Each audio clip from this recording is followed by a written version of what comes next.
My name is Liesl Seborg, and I am the Senior Librarian for Lifelong Learning, which is essentially adult services, outreach and programming for Salt Lake County Library Services. I had my first public library position with the Nampa Public Library in Idaho, and in 2008, The Joy of Gay Sex was censored and challenged in our public library, along with some other titles, but this was the impetus. This was the one that pushed everybody over the edge.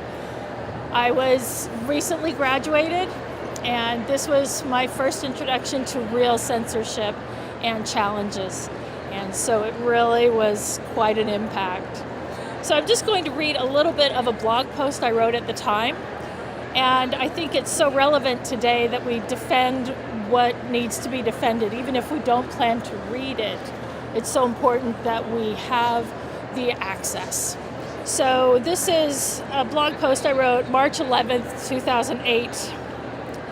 America lost today. Freedom lost. The right to choose was lost. I attended the full meeting of the Library Board of Trustees yesterday and found myself proud of my community and ashamed of my community. People who have never crossed the threshold of our library came and spoke with hateful words about the library and its collection. Some of our regular customers and patrons were there, and the majority of them spoke in favor of the library, its collection, and the rights of people to choose for themselves what they read. I think what angers me most is that the majority of the board could possibly believe that by removing 2 books from the shelves, that it will be the end of the controversy. It is just the beginning. I don't plan to read The Joy of Sex or The Joy of Gay Sex, but I believe that people who do want to read these books should be able to do so without asking to get them from our director's office.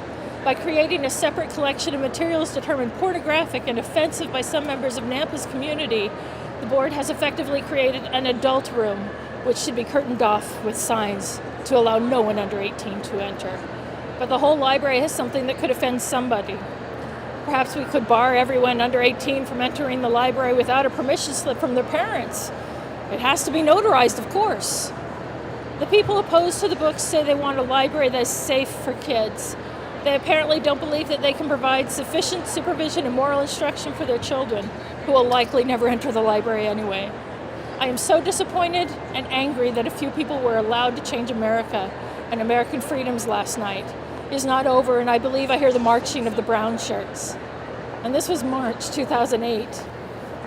And some of the responses were supportive and some were not. But I believe that The Joy of Gay Sex has a right to be on every shelf. It needs to be there for those kids, for those adults who identify as gay. We need to support all of our rights, the right for everyone to read. I stand for the banned.